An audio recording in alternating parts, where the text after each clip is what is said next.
तो गाइज आज फिर से मैंने केक की रेसिपी बनाई है और देख रहे हैं आप, मैंने यहाँ पर मैंने केक रख दिया है 5 ग्लास में, कप में, और एक केक मैंने कुकर में रखा है। अब इसको देखते हैं कि इसका आज ये कैसे बनता है, क्योंकि आज भी मैंने कोई मेजरमेंट नहीं लिया है, तो वीडियो को ना अंत तक देखना।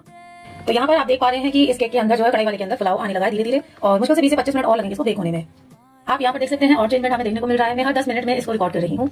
आप यहाँ पर देख रहे हैं कि कप के बाहर वाला बैटर तो बाहर ही आने लगा है, और इधर साइड से भी आप देख सकते हैं कि कितना पहले से ये चेंजमेंट आ रहा है। ये हमें बताता है कि हमारी जो डिश है ना केक, ये बेक हो रहा है अच्छी तरीके से। ये देखो मैंने अभी ढक्कन हटाया है, बट ये ढक्कन मैं अभी लगाऊंगी। तो ये हमारा कुकर वाला केक भी आराम से देखिए बेक हो गया है बढ़िया तरीके से। अब इसको निकालने की बारी है।